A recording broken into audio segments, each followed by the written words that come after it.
Live on the fourth hour of the Alex Jones Show, where we have more climate change hypocrisy and the global revolt against eco-fascism accelerating this time in Holland. You've had Leonardo DiCaprio and Harrison Ford up on the back of the saint now. Basically, they're saying she's a religious figure, Greta Thunberg. You have Harrison Ford getting up and supporting her, amplifying her propaganda, saying that young climate change activists represent a moral army. This is the actor Harrison Ford, the same guy who bragged about flying his private jet to pick up a cheeseburger up the coast on the west coast of America, literally saying that climate change activists represent a moral army while flying his jet to pick up a cheeseburger. The same guy who has a giant collection of classic cars and planes in his garage, just like Arnold Schwarzenegger, who also amplified Greta Thunberg's alarmist climate change rhetoric, the same guy who literally has a garage full of tanks, he's also part of this moral army, apparently, as is Leonardo DiCaprio, who is also up lecturing us again today about all this. The guy who literally vacations on giant yachts owned by multi-billionaire oil sheiks, the same guy who flies private jet to collect environmental awards. These are the vanguards of the moral army of the climate change movement. And we see a massive backlash against that in Holland, which I'm going to get into. But of course, they've set up this perfect system, as the left always does, by creating poster children, literal poster children in the case of Greta Thunberg, and you can't criticize them. People who have said Greta Thunberg has a mental illness, which by her own admission she does. Asperger's autism is a neurological disorder. She uses that to push her propaganda to elicit sympathy. If you get up and say that, you're either censured, publicly shamed, or banned outright. Of course, I had a video up on YouTube about Greta Thunberg a few weeks ago. Got almost 1 million views. It was taken down for bullying and harassment, because basically the worst thing I did in that video was compare her style to Children of the Corn, which is what Laura Ingraham actually did last week on Fox News. They took down the video. It had almost 1 million views. I appealed it, no response over 2 weeks later. Again, you can't criticize the denizens of the climate change alarmist movement because they've been deified as literal saints in the case of Greta Thunberg. They exploit children as human shields for their agenda and then say that those people are beyond question. They ban and cancel culture people who dare challenge them. We saw the same thing with David Hogg after the Parkland shooting at the start of this year. YouTube videos being banned left, right, and center for anyone who called out David Hogg. Of course, if you're a 16-year-old conservative kid wearing a MAGA hat and smirking, then it's fair game for the media to ruin their entire life. Then it's fine to criticize teenagers' children because they're on the wrong side, of course. Last week, we had Avi Yemeni banned by Twitter, banned completely for saying that Greta is being exploited by the people around her. We had Fox News apologizing because Michael Knowles called her mentally ill. Again, even though she calls herself mentally ill and makes that foundation of her platform, Asperger's is a neurological disorder. It's a mental illness, but you can't say that, otherwise you'll be silenced. And then you have the effect of this, which we see with these mass walkouts and kids on camera literally crying, thinking the world's going to end in 12 years because AOC told them it would. They're traumatizing an entire generation of young people. We have now in the UK specifically psychologists coming out and reporting this new phenomenon of climate anxiety or eco-anxiety. Children are literally being told that everyone's going to be dead in 12 years. Their insane parents are dragging them to protests and telling them that all the polar bears are going to die, even though their population is exploding in vast numbers all the time. And it's all abject nonsense. In fact, last week, one of the head authors of the IPCC report, Miles Allen, actually called out Greta Thunberg. You know, she gets up in front of Congress and says, don't listen to me, listen to the scientists. Well, this guy is a scientist, and he said she was being alarmist.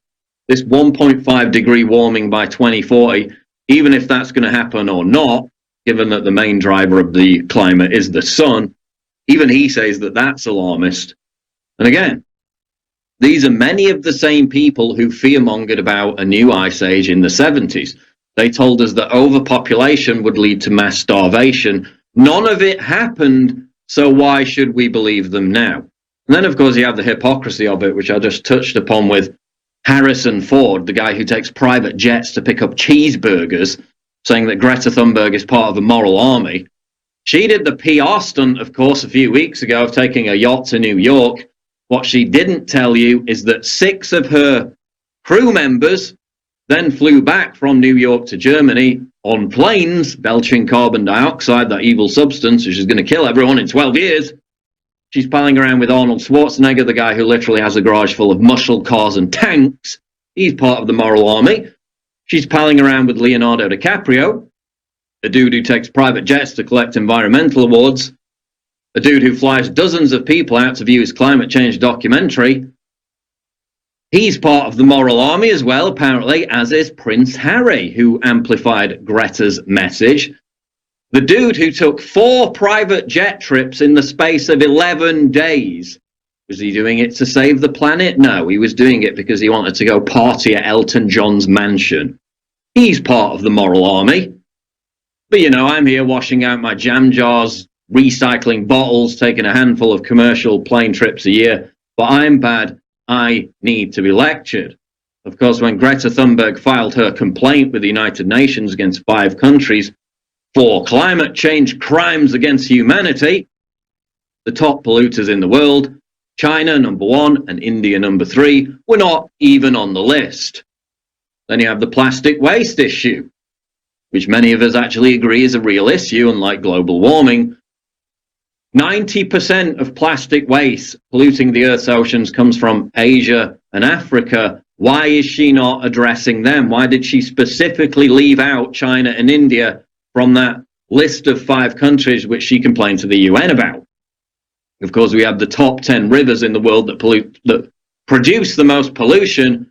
8 are in Asia and 2 are in Africa. None are in the West, but of course, we're being lectured that we have to live in pods, we have to eat bugs to save the planet, and we have to have 0 children. And in fact, many of these traumatized kids, these climate change protests, are actually now vowing to do exactly that and have no children whatsoever. Of course, she's being coached by a vast array of advisors. If you say that, then you get censored as well. Climate activist Louisa Marie Neubauer, who is the youth ambassador of the One Foundation, who funds the One Foundation. Well, imagine my shock, it's George Soros, the same guy who is invested in all the carbon trading systems that make all the money off of this. And what is the effect? Not just a generation of traumatized children. Climate alarmists have, for years, over 10 years now, openly called for cancelling democracy to fight global warming. They've openly called for ending nation states, because a few of those nation states, the United States included, do not sign on to the UN Paris Climate Accord. They openly push for population control. They openly push for not having children in the West while we're literally dying out, so they can import their wage slaves from the third world to replace us. And they openly push for puritanical censorship and literally, in some cases, putting dissidents in the same category as Holocaust deniers. And of course, they own and run all the carbon trading systems that make the vast profits from all this hysteria. We're going to get into the revolt against all that in the next segment in Holland. We'll be back. We're live on the 4th hour of the show. We're going to get into the mass revolt against eco-fascism in Holland, but something that ties into that was this, posted by somebody who lived in the Soviet Union, and it really gets to the core of how they beat down people with this constant reassertion of these same tropes over and over again in terms of clown world, in terms of global warming, where we have these fantastical alarmist mantras continually reinforced and using children as the poster child to push them. And then if you oppose that, then you're a terrible person because you're criticizing, you're bullying a child.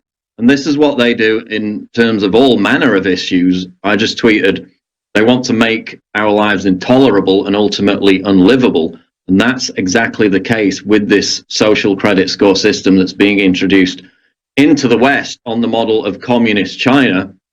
And it is about stopping you from being able to hold certain opinions, not just because you'll get shouted down, you'll get defamed, but because they will literally try to make your life unlivable, intolerable. That is a truly evil system, as I posted, and it has many hallmarks of the Soviet system. This is what somebody who lived in the Soviet Union said in the context of our modern clown world times. He said the purpose of official Soviet propaganda, and this of course would hold true for any totalitarian society, which I believe we're truly entering into at this point, was not to persuade or convince. Now, bear in mind they failed to do that in terms of global warming alarmism. In America, I think the latest poll was 38% believe that it's man-made, so the majority don't, or at least don't want to express an opinion on it. That number in the United Kingdom, I think, was about 51. So even in the United Kingdom, where we get this more than you guys in America, almost half of the population aren't buying it.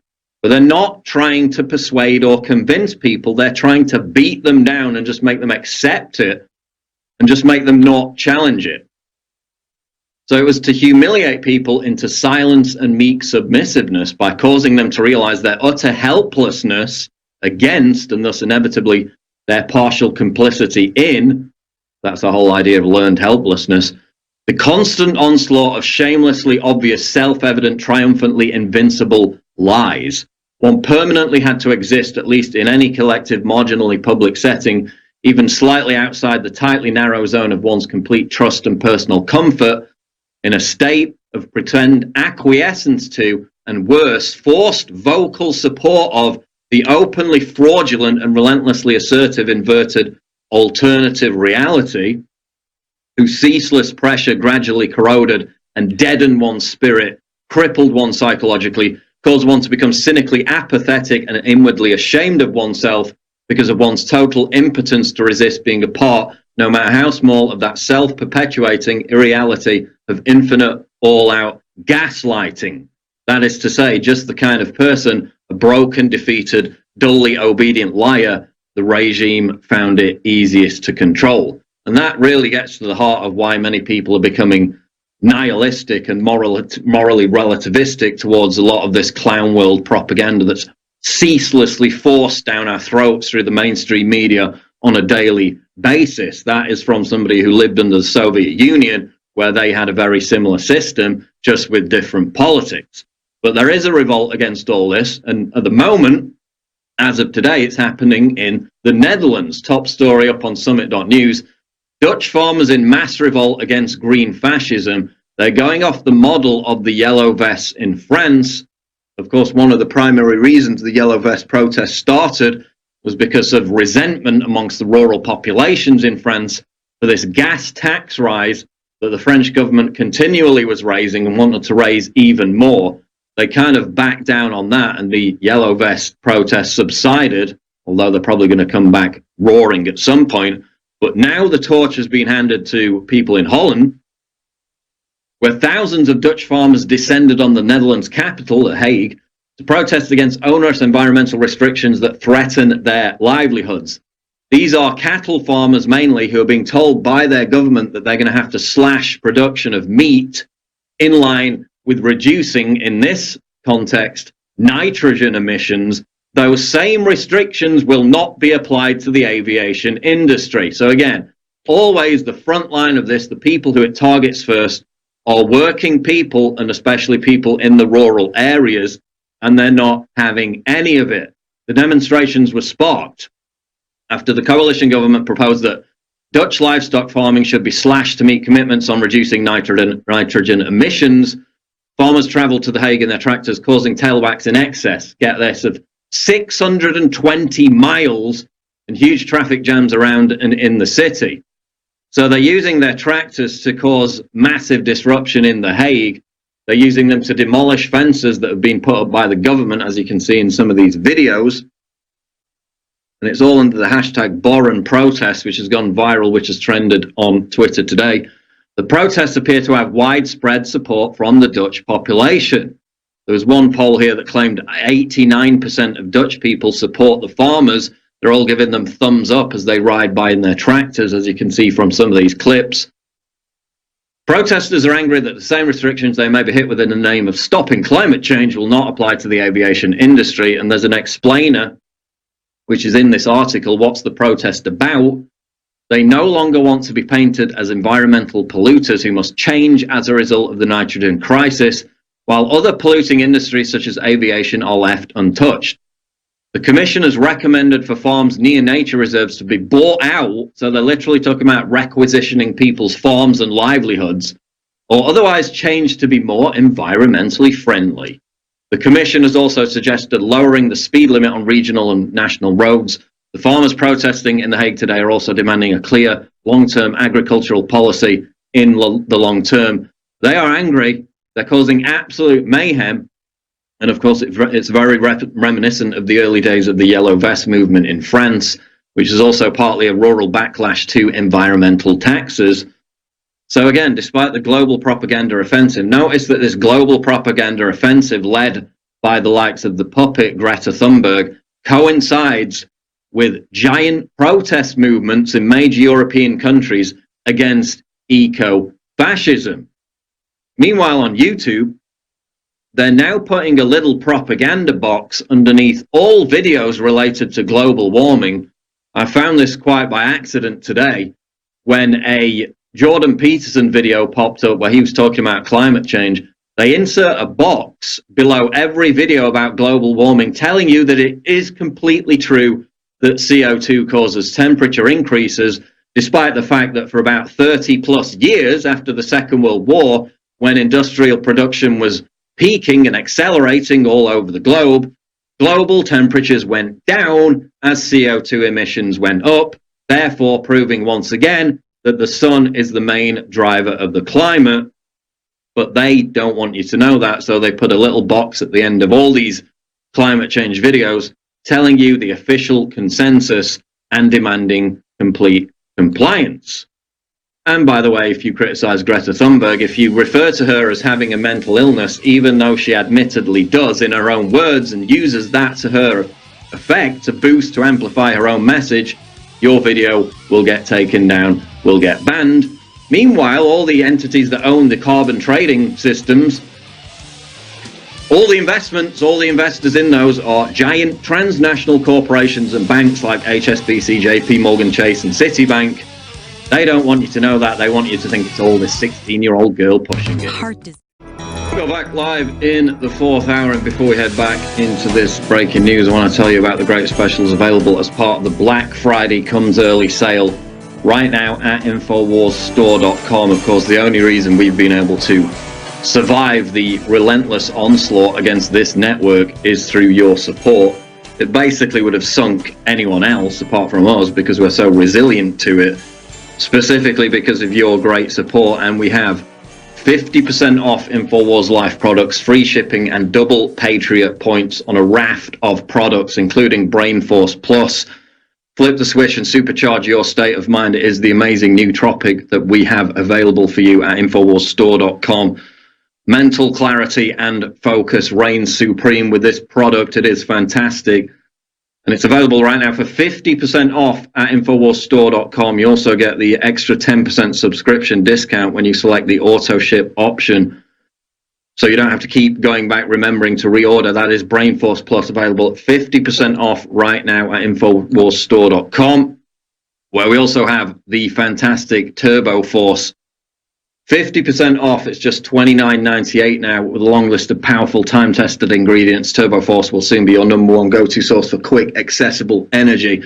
It is powerful, that's putting it lightly. You probably want to start off by taking half of this, because if you take a full one, you'll probably be bouncing off the walls to begin with. So just go easy on it. Energy, metabolism, alertness. It is Turbo Force from InfoWars Life, available right now for a whopping 50% off, with 96% positive reviews at InfoWarsStore.com as part of the Black Friday Comes Early sale, where we have 50% off a ton of products. So please go to InfoWarsStore.com right now to check out what we have available for you. Please support this network.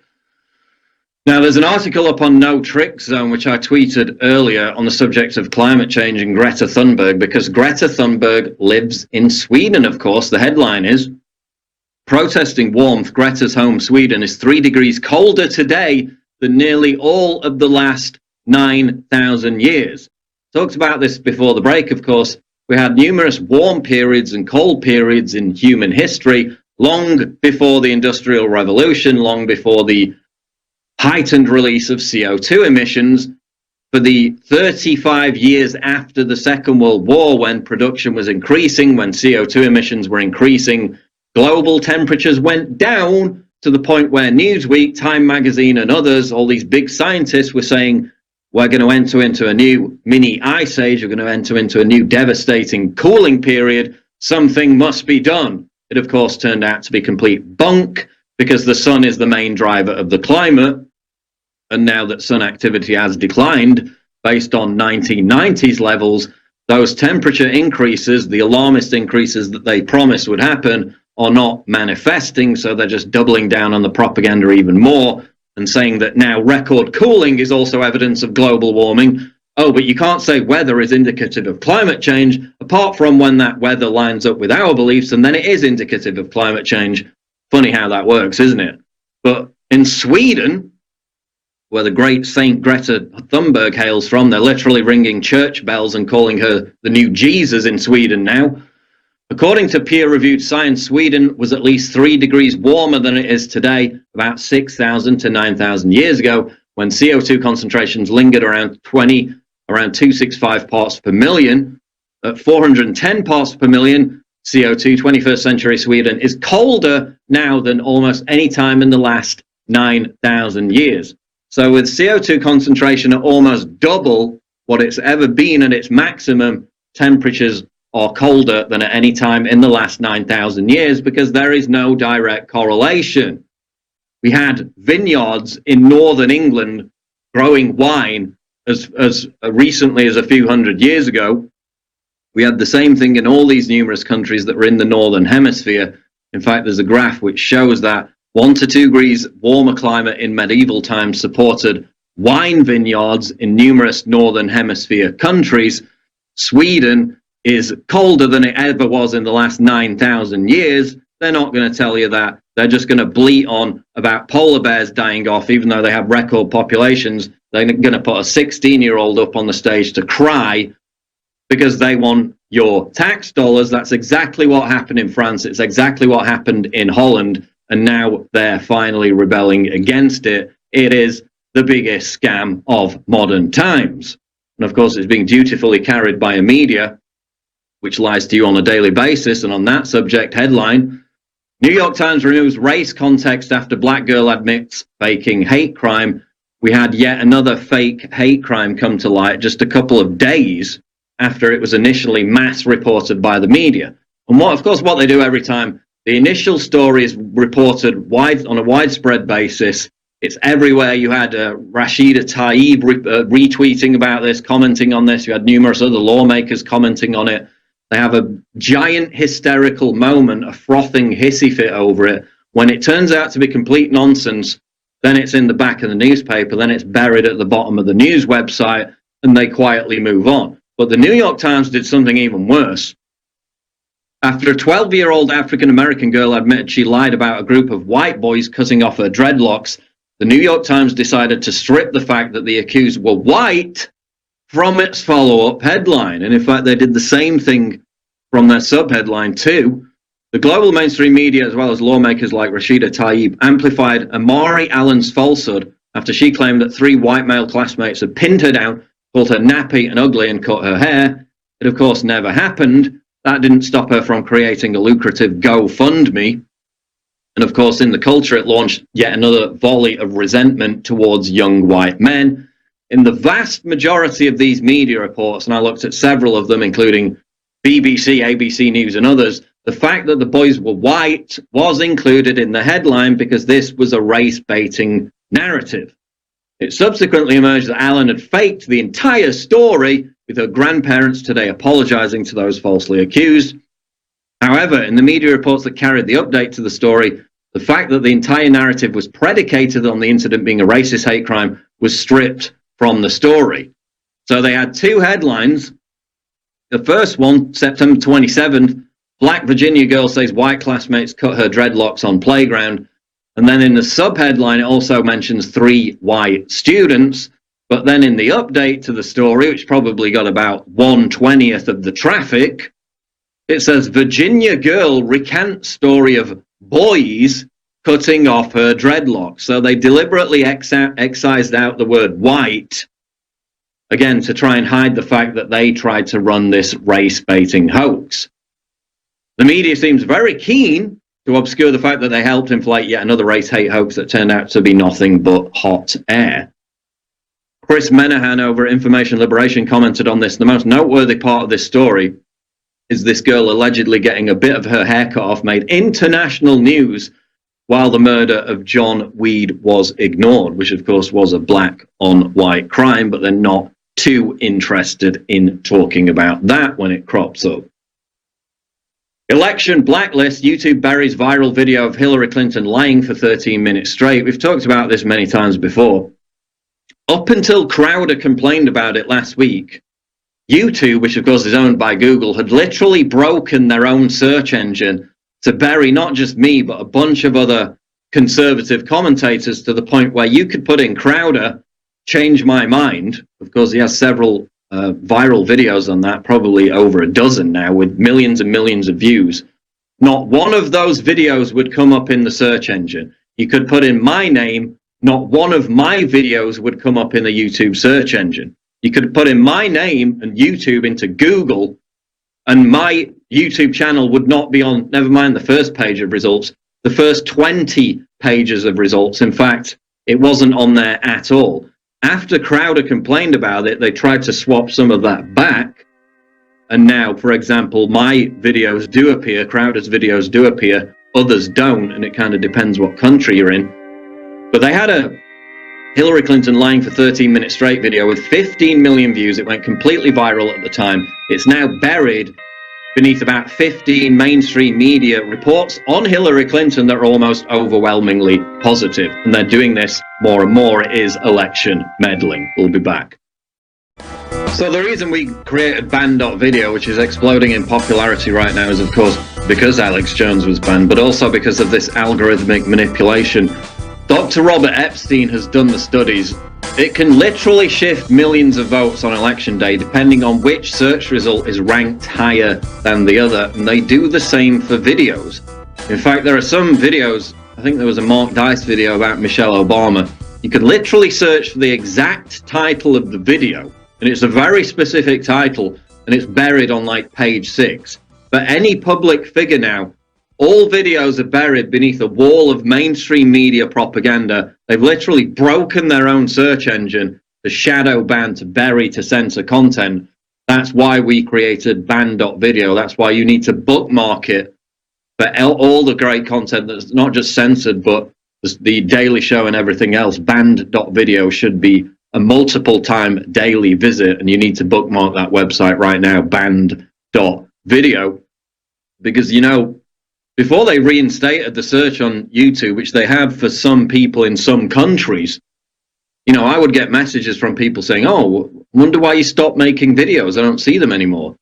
And it's because of the algorithm manipulation. It's also because they literally unsubscribe hundreds of people from your account every time you upload a video randomly. You also have the demonetization scandal on YouTube, which disincentivizes smaller channels from creating content in the first place. They do everything in their power to screw over the people who built their platform. That disincentivizes people from using it in the first place now that it's no longer YouTube, to the point where every video that I upload to YouTube is automatically demonetized until magically a third-party giant corporation like Warner Brothers or someone like that claims copyright, and then they get all the money from the video. So it's pretty odd, isn't it? All my content is not family friendly, but as soon as Warner Brothers is getting the money from it, then it suddenly becomes family friendly and it's monetized. Incredible. But, you know, we had this hysteria over Russians buying a few $1,000s worth of Facebook ads and stuff like that. They called that election meddling. But the biggest corporation in terms of tech, big tech on the planet, literally gaming and breaking their own search engine to bury certain viewpoints. That's not election meddling at all. Well, it is, and we're going to continue to call it out on a daily basis. Meanwhile, of course, you've seen the video out of Hong Kong by now, probably. It was up on the Drudge Report top link a few hours ago. Riot cop shoots Hong Kong protester in chest with live round. Now notice that one of those videos has been removed at least, but there's another angle of it from Twitter which shows one of these riot cops shooting him in the chest. There you see it right now on screen. Now, it has to be said that these protesters, and I was in Hong Kong last month or at the end of August, they do go up to riot cops and literally attack them with sticks and try and cause harm. Is that a justified response? No. Is China massing troops in Hong Kong for a brutal crackdown once this escalates, which it clearly is? Yes, they are.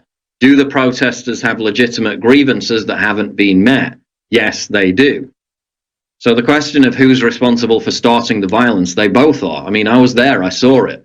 What would happen? They would have a peaceful march, then a lot of the peaceful protesters, mainly the older protesters, would go home.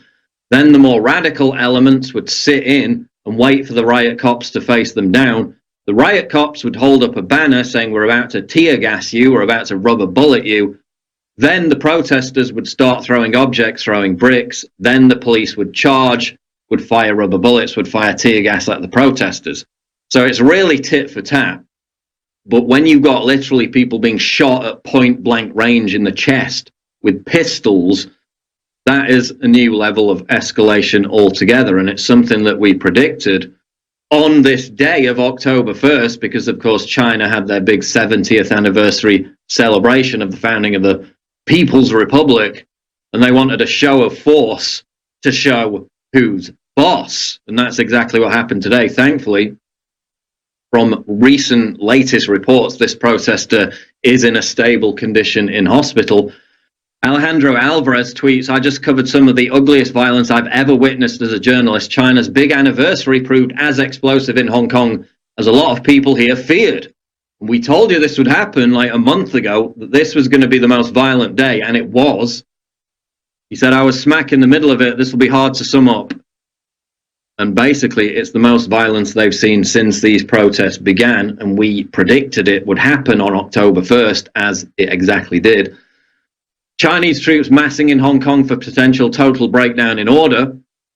They lied about this when it happened. Remember when those tanks were seen rolling through the streets of Hong Kong, when those troops were seen disembarking from those ships? They claimed it was a routine rotation. Well, now, according to Reuters, Chinese military personnel in Hong Kong doubled last month to 12,000, with many of the reinforcements arriving in late August. So yes, it was a reinforcement. It wasn't a routine rotation. China has now assembled its largest ever active force of People's Liberation Army, PLA troops and other anti-riot personnel and equipment in Hong Kong. And according to Alexander Neil, he says it's an ominous sign that a crackdown could be around the corner, as we've been predicting too. He said they do seem to have an active contingency plan to deal with something like a total breakdown in order by the Hong Kong police. I think it would take something like that, or some of the worst case scenario, for them to deploy.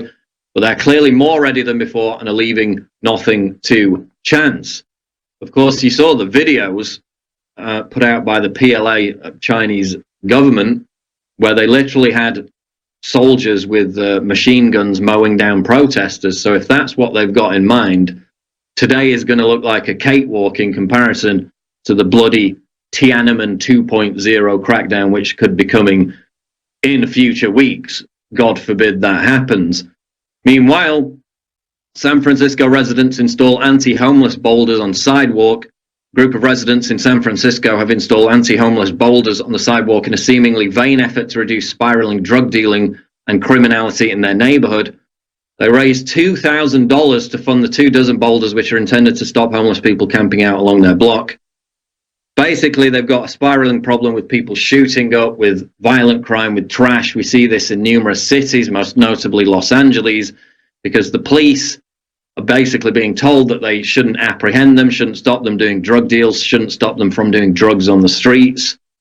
The government hands out millions of free needles every single year to the junkies, exacerbating the problem. So now some of the residents have tried to step in. One of them said the drug dealing has definitely gotten worse in the past 2 years. So they tried to put these boulders on the streets to get rid of the campers, the drug dealers, but they just ended up camping in between the boulders. And then an artist, Danielle Baskin, began trying to sell the boulders on Craigslist for free. That ad was removed. But again, it hasn't worked. Some of the boulders were pushed into the road. The city had to come along and hoist them back onto the pavement. So whatever these San Francisco residents try to do desperately in a bid to stop rampant homelessness, drug dealing, criminality right outside their own homes appears to be very vain indeed. People have been wondering whether there would be civil unrest in the UK over the complete failure to carry out Brexit, the will of the people, the biggest democratic mandate in British election history. Well, we may have seen a sign of that today. Leave voter frustrated by Brexit pours petrol over himself outside Parliament. What appears to be a protester frustrated by Brexit poured petrol on himself outside Parliament before being arrested by police. There was a "We voted Leave" sign right next to the scene of this arrest. So you can only suspect that this was a frustrated Brexit voter who is so desperate that he could have planned to set himself on fire to protest the fact that we've failed to leave the EU, and it doesn't even look like we're going to leave the EU by October 31st. Again, just as we predicted, because in every other country where they tried to get away from the EU, where they tried to get out of a treaty, the EU simply ignored the result, made them vote over and over again because it's a bureaucratic dictatorial tyranny, which is why we voted to leave in the first place. Kamala Harris wants Donald Trump to be banned from Twitter because we had the big freak out over his Civil War tweet claiming that Trump was threatening a civil war. He wasn't threatening a civil war. He was quoting somebody else who said that what the Democrats had done had created a civil war-like fracture in the country. That's completely true. But now Kamala Harris has demanded that Twitter ban President Trump because his words could result in harm to other people. Of course, Twitter's not going to ban Trump. In fact, they came out with a statement last year where they said, quote, blocking a world leader from Twitter or removing their controversial tweets would hide important information people should be able to see and debate. So the only people who are immune from it are world leaders. He is not going to be blocked. That's going to wrap it up for the show. Please bookmark band.video. Get the great products as part of the new special at InfoWarsStore.com. Coming up next, War Room with Owen Schroyer. Don't go away.